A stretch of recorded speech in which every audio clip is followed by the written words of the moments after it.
Ever since I was a little girl, my mother taught me one golden rule: date bad boys for the thrill, but marry a boring man for stability. I lived by that belief. And in New York City, I found the ultimate bad boy. His name was Landon Pierce. He was a notorious heartbreaker, the kind of man who could look at a woman and say, "Out of all of them, you're the one I care about most," and somehow make her believe it. And me, I wasn't innocent either.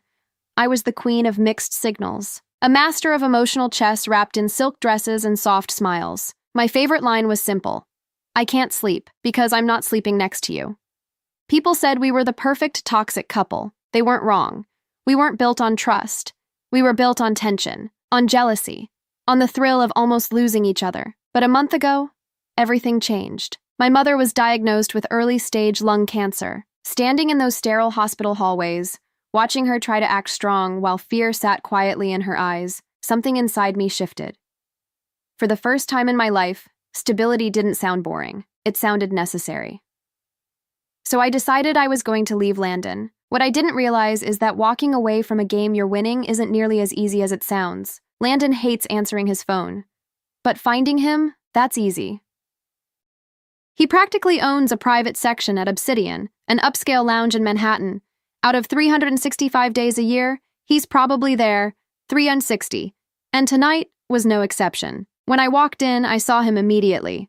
Tall, effortless, impossible to ignore. He had just lost a round of cards and was taking a shot off the body of a girl leaning across the table. She laughed too loudly, like she already thought she'd won something. She noticed me approaching and gave me a syrupy smile. "Hey," she said sweetly.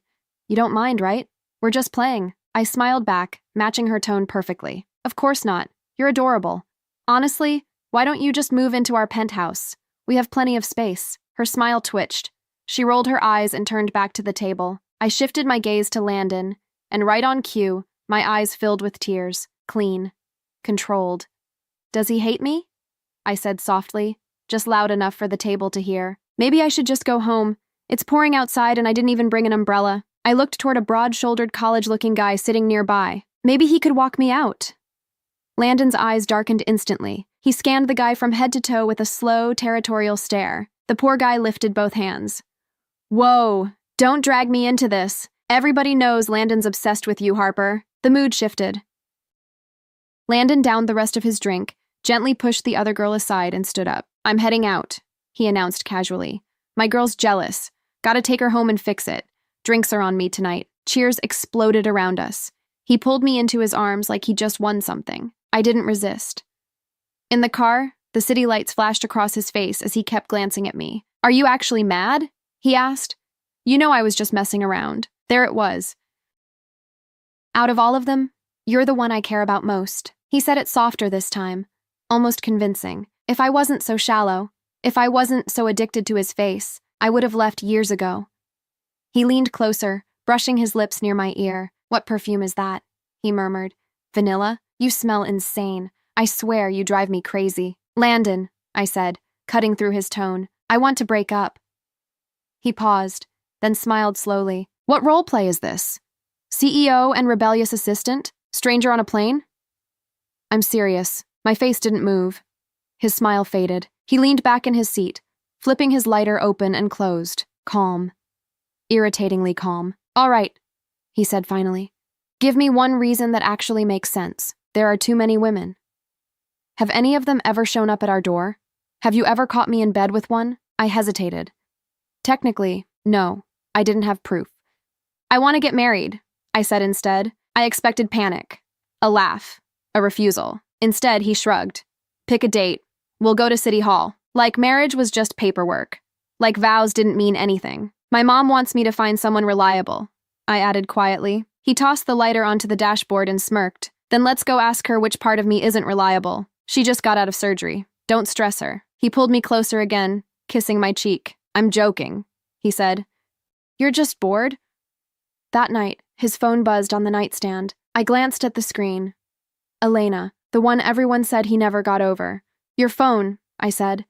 He walked out of the bathroom with a towel around his waist, water still tracing down his chest. "Hello?" Pause. "Tonight?" "Yeah, I'll come get you." He hung up and leaned down to kiss my forehead. "Something came up. Be good. Go to sleep. It was 1 a.m. A man who leaves after a late-night call from his ex. That was it. My chance. As soon as his car pulled out of the garage, I grabbed my keys and followed him. He drove to a hotel downtown. I waited an hour before knocking on the door of the room he entered. The door opened. A girl in a simple white dress, hair in a loose braid. She looked almost innocent. "Elena," I said. I lifted my phone and started recording. "Are you crazy?" she whispered. Landon stepped out of the bathroom, fully dressed, not a wrinkle in his shirt. That didn't make sense. "Delete that," he snapped. "Now." He reached for my phone. I pressed it against my chest. "You said I needed proof to leave you." "This isn't proof of anything." "It's the middle of the night. You didn't come here just to say hello." Elena's eyes filled with tears. Soft. Fragile. I almost laughed. I was the girlfriend. I was supposed to cry. She grabbed his sleeve. "I'm sorry," she whispered. "I didn't mean to cause problems." I widened my eyes. "Landon, yell at me if you want. Just tell me one thing. Between her and me, who do you love more?" He grabbed my waist and leaned close to my ear. "Stop the drama. Delete the video. Panic, not guilt." "You're choosing her," I said quietly. "Go home, Harper. I actually have something important to handle." There it was. I deleted the video right in front of him, then I walked away. That same night, I moved back into my own apartment. My chest felt tight the entire drive home. Maybe after hearing, "You're the one I care about most" 100 times, I started believing it, but tonight proved something. He either loved her, or he respected her more. And I wasn't sure which one hurt worse. The breakup didn't explode. It settled, quiet, sharp, heavy. And the strangest part? My mother was thrilled. The morning after I left Landon, she dragged me to an elite matchmaking agency in Midtown like it was an emergency. "Ms. Hayes," the woman at the desk said smoothly, "we offer the silver package, the gold package. Give my daughter the platinum executive package." My mother interrupted. "Mom," I whispered, embarrassed. "You need that money." She squeezed my hand. Her grip was weaker than it used to be. "At my age, I've seen enough," she said. "Your future matters more than my lungs." I hated when she said things like that. The matchmaker smiled like she'd just closed a sale. She handed me a thick folder. "These are exceptional men," she said proudly. "Established, stable, no scandals." I flipped through the profiles. Doctors, investors, real estate developers. Every face looked painfully normal. My brain was still stuck on Landon's stupidly perfect jawline. "Your phone is ringing," the matchmaker said gently. I looked down. "Landon." I stepped away before answering. "Hello, did you delete the video or not?" His voice was tight, controlled anger. "It's deleted." Technically true. Last night I deleted it in front of him. This morning I recovered it, and I sold it for $2,000. I didn't even negotiate. It wasn't about the money. It was about damage. By now, the video was everywhere. Headlines exploded. Billionaire heir spotted in secret late-night hotel meeting. But that wasn't the real story. The real story came an hour later. Elena wasn't just an ex. She was rumored to be the secret daughter of a rival family, which explained the panic. Which explained why Landon wanted that video gone. "I deleted it," I repeated sweetly. "I'm terrible with technology, though. Maybe it synced somewhere?" Silence. Then he laughed, cold, short. "Where are you?" "Busy." "Doing what?" "I'm getting married." I hung up before he could respond. Then, without really looking, I pointed at one of the profiles in the folder. "Him. I'll meet him." The folder closed with a soft thud. The name printed at the bottom of the page felt deliberate. Nathan Cole. 34, tech entrepreneur, estimated net worth high enough to make headlines. No scandals, no rumors, no chaos. Boring. Exactly what my mother wanted. Nathan's building wasn't flashy. It was quiet, the kind of quiet that felt expensive. The elevator ride up felt longer than it should have. When the penthouse doors opened, he was already standing there, tall, dark suit, no tie. He wasn't devastatingly handsome like Landon. He didn't need to be. There was something else about him. "Control. Harper Hayes," he said evenly. "Come in." His voice wasn't seductive. It was firm, like he was used to being obeyed. The apartment was minimal. Clean lines, floor-to-ceiling windows overlooking Manhattan. No music playing, no drinks waiting, no performance. "My mother can wait in the lounge," he said calmly. I'd prefer to speak with you alone. Not a suggestion. My mom hesitated but nodded. The door closed behind us. Nathan walked toward the window. I stayed where I was. You sold the video for $2,000, he said without turning around. My stomach tightened. That's not a large number, he continued, considering the damage it caused. I didn't destroy him, I said. I exposed him. He finally turned to look at me. His eyes weren't warm. They were analytical. No, he said quietly. You started a war. My pulse quickened. What does that have to do with marriage? He stepped closer, slow, deliberate. Landon Pierce isn't just a reckless heir. He's my primary competitor. The air shifted. And you, he added, just made yourself very interesting. There it was. Not stability, not safety. Strategy. Are you proposing marriage? I asked carefully. Or an alliance? He tilted his head slightly. Both. My phone buzzed on the table. Landon. Nathan glanced at the screen. Answer it. I held his gaze. For the first time in my life, I wasn't sure who was manipulating who. I swiped to accept. I need to see you, Landon said immediately. Now. I looked at Nathan. He didn't look away. Tell him where you are, Nathan murmured.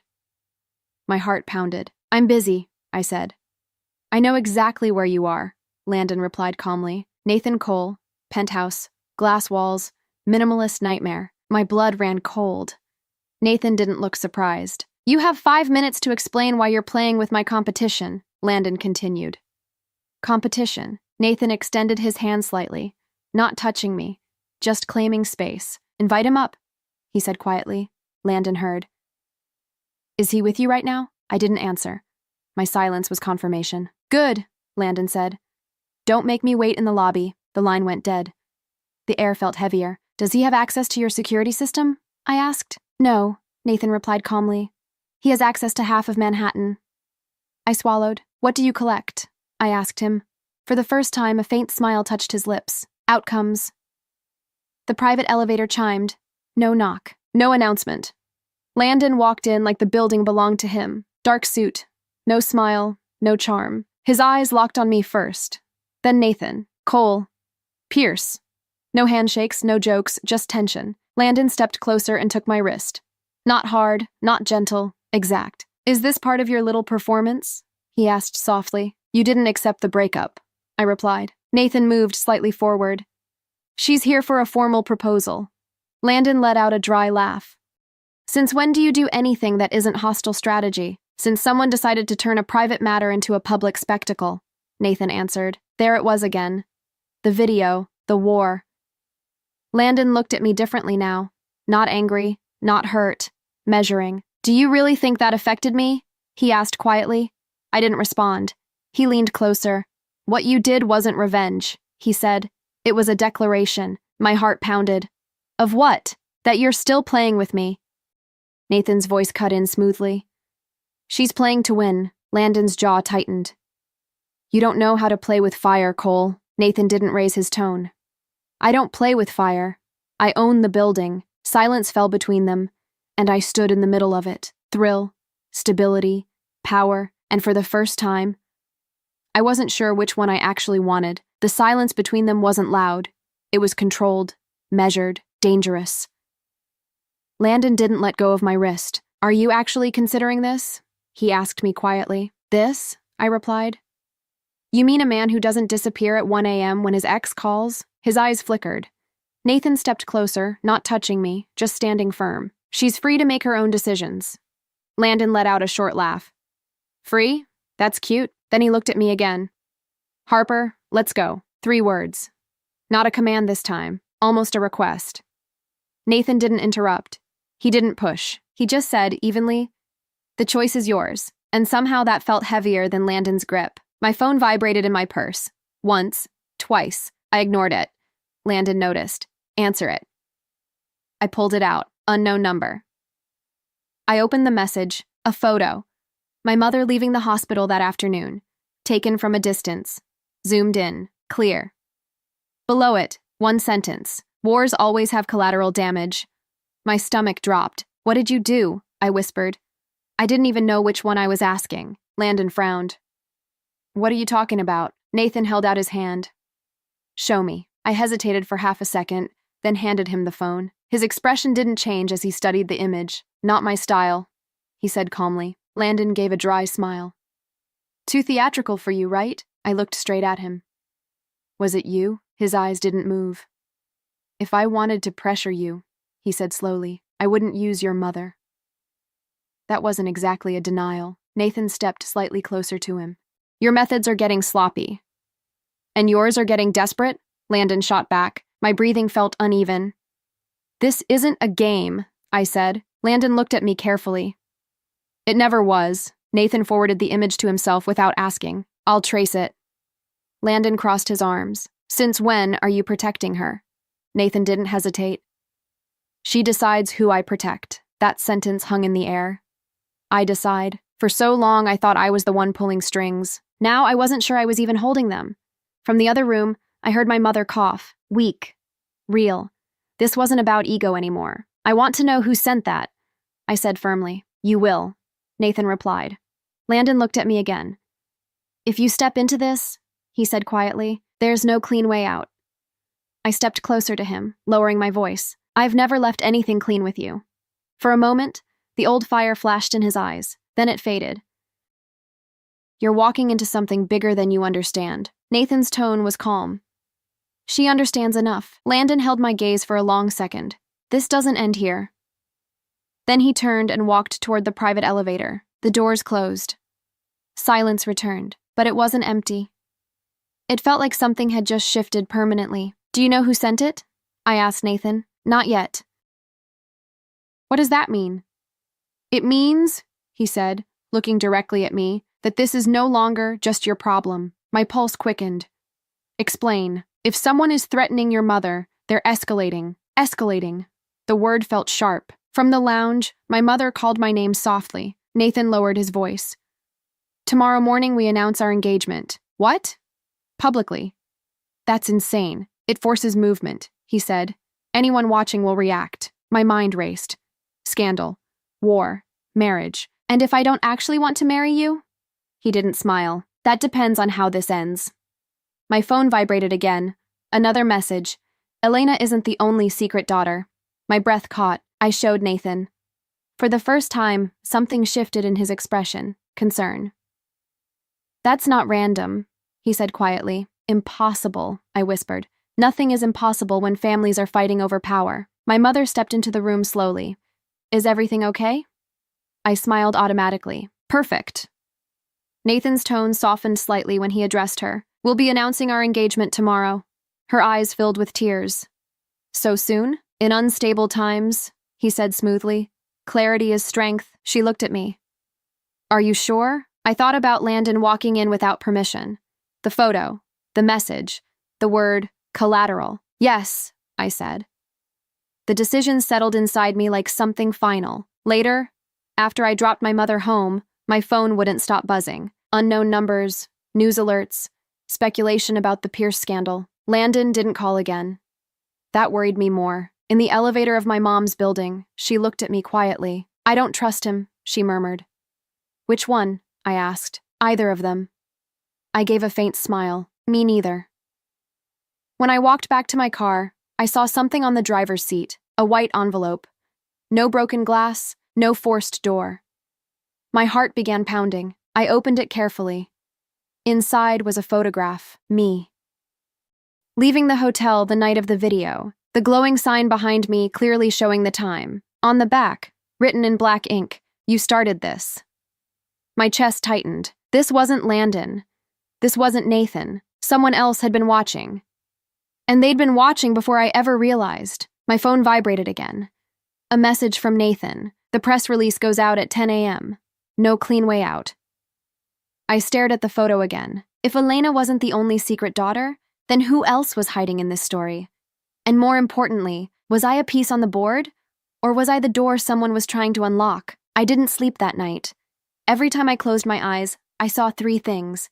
My mother leaving the hospital, the white envelope on my car seat, and the words written in black ink, "You started this." By 9:30 a.m., I was standing inside Nathan's penthouse dressing room. He had arranged everything: press, security, timing, control. The dress he sent over wasn't bridal. It was ivory, structured, clean, no lace, no softness.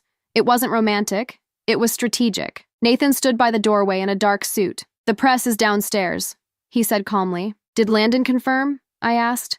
Nathan's jaw shifted slightly. "Of course he did. Of course." We took the private elevator down. When the doors opened, flashes exploded across the lobby. Voices overlapped. "Is this engagement connected to the Pierce scandal? Did your relationship begin before the video leak? Is this a merger?" Nathan held my hand firmly. Visible, intentional. He answered smoothly.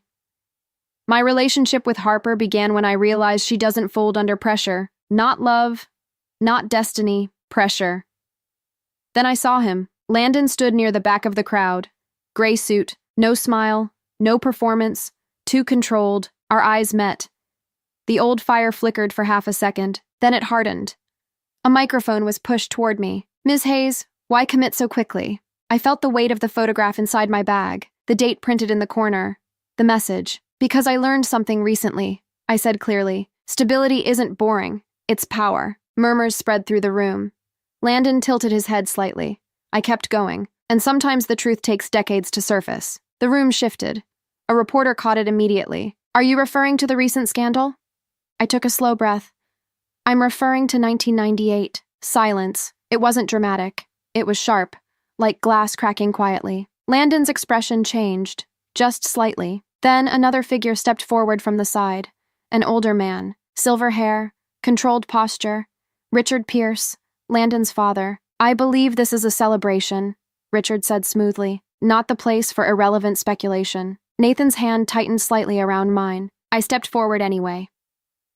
"Mr. Pierce," I said evenly, "would you like to clarify your connection to the coal heiress who died in 1998? The temperature in the room dropped. Cameras shifted. Richard didn't blink. "That was a tragedy," he replied calmly. "Nothing more." I pulled the photograph from my bag and lifted it slightly. It's interesting that someone wanted me to remember specific dates just days before the recent scandal broke. Richard didn't look at the photo. He looked at Nathan. "This is reckless." Nathan finally spoke. "What was reckless," he said evenly, "was burying the truth for 27 years. The murmuring grew louder. And then she stepped forward. Elena. Simple white dress. No angel now. Just resolve. "Stop," she said. Her voice wasn't loud, but it cut through everything. "I sent the messages." The room froze. Landon turned toward her slowly. "What did you do?" Elena didn't look at him. She looked at Richard. "My birth wasn't private," she said. "It was hidden." The silence deepened. Richard's expression hardened. "This is inappropriate." "No," she replied calmly. "It's overdue." She reached into her bag and pulled out a folder. "I had a DNA test done 3 months ago." Landon looked stunned. "You knew?" he asked his father quietly. Richard said nothing. Elena continued. "I'm not just some rumor. I'm his daughter." Gasps, flashes, chaos waiting to explode. "And my mother," she added, "was pregnant when she died in 1998. My pulse pounded in my ears. Nathan's expression didn't change, but something in his posture shifted. Understanding. Landon's face lost color. "You're saying—" "I'm saying," Elena said steadily, "that the accident wasn't just an accident." Richard finally spoke. "These accusations are dangerous." Elena met his eyes. "So is silence." Nathan leaned slightly toward me. "If this holds legally," he murmured, "ownership shifts." Ownership, control, power. This wasn't just about scandal. It was about inheritance, about equity, about a war that started before I ever walked into Velvet Room. Landon looked at me. "Did you know?" "No," I said honestly. For the first time in weeks, I wasn't playing. Elena's eyes met mine. "I needed someone unpredictable," she said. "Someone who could trigger something I couldn't touch directly. You used me." "Yes, no apology. Just truth." Richard stepped back, assessing damage. "My legal team will address this," he said sharply, but it was too late. The cameras had already captured everything. The narrative had shifted. This wasn't about my engagement anymore. It was about 1998, about a woman who died, about a child who survived. Nathan's grip on my hand loosened slightly. "This changes things," he murmured. "Does it change us?" I asked quietly. He looked at me honestly. "That depends on what you want now." Landon stepped closer. Harper, he said, and for once his voice wasn't sharp. Let's leave. Not an order, a request. Elena lifted the DNA document slightly. This is only the beginning. And she was right, because the chaos didn't explode. It organized. Within an hour, headlines were everywhere. Secret daughter emerges. 1998, accident questioned. Pierce empire at risk. The engagement announcement became secondary, exactly as Nathan would have predicted, or exactly as Elena intended. We left through a private exit. No one spoke until the car doors shut. Landon slid into the seat across from me without asking. "We need to talk," he said. Nathan didn't object. He simply adjusted the route. I stared out the window as Manhattan blurred by. Everything had shifted. But the real question wasn't about Landon, or Nathan, or even Elena. It was about what really happened in 1998, and whether the truth was something any of us were ready to face. The car ride was silent for a full 3 minutes. Not the awkward kind, the dangerous kind. Landon was the first to break it. "Since when did you know?" he asked Elena, his voice controlled but tight. 3 months, she answered. "You waited." "Yes." Nathan didn't look at either of them. He was watching the road ahead through the tinted glass, calm as ever. "You don't get a DNA test like that overnight," Landon continued. "You planned this." "I prepared," she corrected. "For what?" he shot back. "For the moment your father slipped." Silence again. I finally spoke. "The photo in my car," I said. "That was you too?" Elena nodded once. "I needed you angry," she admitted. "You're reckless when you're angry, and reckless people create cracks. You could have just told me," I replied. "No," she said softly. "You wouldn't have believed me. You needed to think it was your idea." That stung. Because it was true. The car pulled into the underground garage of Nathan's building. We stepped out, tension following us like a shadow. Inside the private elevator, Landon looked different. Not fiery, not amused. Thinking, "If this goes legal," he said quietly, "my father loses control." Nathan finally spoke. "If the original accident report is reopened, he loses more than control." Landon's jaw tightened. "You're implying it wasn't an accident." "I'm implying," Nathan replied calmly, "that the file was closed in under 48 hours despite early mechanical inconsistencies." I felt my stomach turn. "Mechanical inconsistencies?" Nathan looked at me. "The brakes showed signs of tampering in the initial assessment. The final version removed that detail." The elevator reached the penthouse. The doors opened. No one moved immediately, because that sentence changed everything. Inside, the atmosphere felt heavier than before. Elena walked straight to the window, staring out at the skyline. "My mother was negotiating a shift in ownership before she died," she said quietly. "She wanted protection in place for me." Landon looked at her sharply. "Protection from who?" She didn't answer. She didn't need to. Nathan walked toward his desk and tapped on his tablet. "I requested archived copies of the original police file this morning," he said. "You already had this planned?" I asked. "I prepare for variables," he replied simply. A notification appeared on his screen. He read silently for a few seconds. Then he looked up. "There are discrepancies," he said. Landon crossed his arms. "Define discrepancies." "The vehicle did not lose control naturally," Nathan answered. "The preliminary technician flagged brake line interference. The room went completely still." "And that was erased?" I asked. "Revised," Nathan corrected. Landon's voice dropped lower. "You're saying someone intervened." Nathan didn't say the name.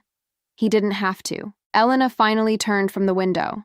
"My mother wasn't reckless," she said. "She was careful." "She was paranoid about control shifting." Landon ran a hand through his hair. "This is insane." "No," I said quietly. "This is layered." I felt strangely calm. Not dramatic, not shaken, clear. "If your father knew she was pregnant," I continued, "and she was about to secure shares under that child's name." Landon closed his eyes briefly. "Don't." Nathan finished the thought. "Then eliminating that transfer protected the existing structure." Silence. Heavy. Permanent. My phone buzzed. A message from my mother. I saw the news. "Are you safe?" I stared at the screen for a moment. "Yes," I typed back, but I wasn't sure what that meant anymore. Elena stepped closer to the table. "If we reopen the case publicly, it forces forensic review. And tanks both companies," Landon added bitterly. "It forces truth," she replied. Nathan looked at Landon directly.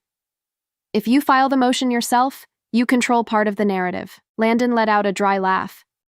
You want me to bring down my own father? I want you to decide what kind of man you are, Nathan answered evenly. That landed, harder than any accusation. Landon looked at me. For once, there was no performance in his eyes. Do you believe this? He asked. I didn't hesitate.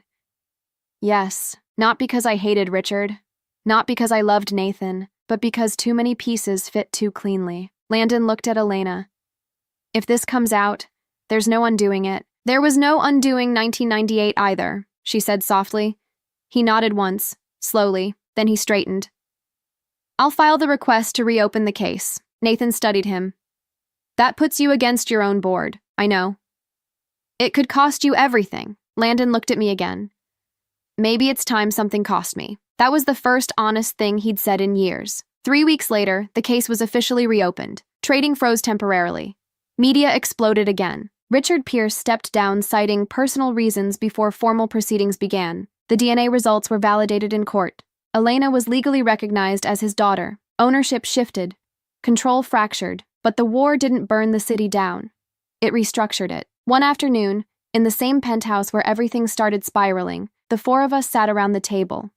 Not as enemies, not exactly as allies, as something more complicated. Elena would join the board. Nathan would maintain leadership. Landon would retain equity, but without absolute authority, real balance, not illusion. My mother sat by the window that day, stronger after her second round of treatment. Stability isn't boring, she told me softly. It's security. I smiled, because now I understood. Landon wasn't fire anymore. He was learning what it meant to stand in something uncomfortable and not run. Nathan wasn't refuge. He was structure. And me, I wasn't a pawn. I wasn't a spark. I wasn't the key someone needed to turn. I was the woman who stopped selling videos. The woman who stopped weaponizing jealousy. The woman who chose truth over thrill. Landon looked at me that afternoon. So what happens now, Harper? I took a breath. Now I live my life without trying to win. Elena raised her glass. To truth. Nathan added quietly. To balance. I looked out at the city one last time. I didn't marry for stability. I didn't go back to the fire. I built something else. Something that didn't need secrets to survive. And for the first time in a long time, there was no war. Peace is louder than chaos. I didn't expect that. For 3 weeks, the media fed on the story. Then slowly, it shifted to something else. A new scandal. A new distraction. But inside the boardrooms, nothing was quiet. Serena's legal recognition forced a redistribution of voting power. Nathan handled it cleanly. Efficiently. No victory speeches. Landon stopped showing up at nightclubs. That might have shocked me more than the DNA results. The first time I saw him after the reopening of the case, he was in Nathan's office. No crowd. No performance. Just the three of us. You really meant it, Landon said to me. About what? Not playing anymore. I'm tired, I answered honestly. He studied me like he was seeing something unfamiliar. I thought you loved the chaos, he said. I loved winning, I corrected. And now? Now I want something that doesn't collapse when the lights turn on. Nathan didn't interrupt. He let us talk. That was his power. He didn't need noise to control a room. Landon leaned back in his chair. My father's legal team is trying to negotiate, he said. Not criminal charges, civil settlement. For sabotage? I asked. For negligence, he corrected quietly. So that was the strategy. Reduce intent. Avoid prison. Protect the name. Are you going to agree to it? I asked him. He didn't answer right away. I don't know, he admitted. He's still my father. That was the first crack. Not in the empire, in him. Later that evening, I visited my mom. She was sitting on the couch with a blanket over her shoulders, looking smaller than I remembered. You look different, she said as soon as I walked in. Different how? Calmer, I sat beside her. I stopped chasing men who make my heart race, I said. She smiled faintly. And my heart doesn't hurt as much. She squeezed my hand. That's growth. I didn't tell her about the envelope, or the anonymous messages, because those hadn't stopped. They'd just changed tone. No more threats, just short lines. You forced movement. He won't go quietly. Watch the settlement. The last message came that night. I stared at it for a long time. Then I called Nathan. Come over, he said immediately. No questions. When I arrived, he was alone. No assistants, no security hovering in the room. Just him. I'm not marrying you, I said as soon as the door closed. He didn't look surprised. I didn't think you were. That disarmed me. You announced it. Yes. Strategically. Yes. And now? Now the board has stabilized. Public pressure redirected. The announcement served its purpose. I stared at him. So what am I to you? He walked closer, not touching me. You're someone who understands consequence. That's not romantic. I'm not romantic. For once, that didn't disappoint me. Do you want me? I asked bluntly. He considered that carefully. I respect you, he said. I trust your instincts. I don't underestimate you. That's not the same. No, he agreed. Silence stretched between us, strangely comfortable. I don't want to be used again, I said quietly. You weren't used, he replied. I was positioned.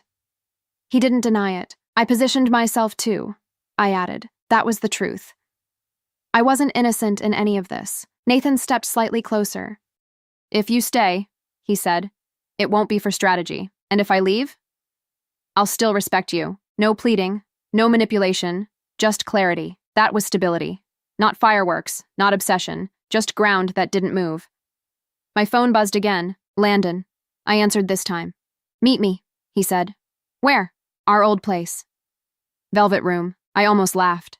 I don't go there anymore. Neither do I. I hesitated. Fine. When I arrived, the place felt different. Louder, smaller. Landon was sitting alone in the VIP section. No girls, no crowd. He stood when he saw me. I told them to close this section, he said, just in case. Just in case what? You didn't come.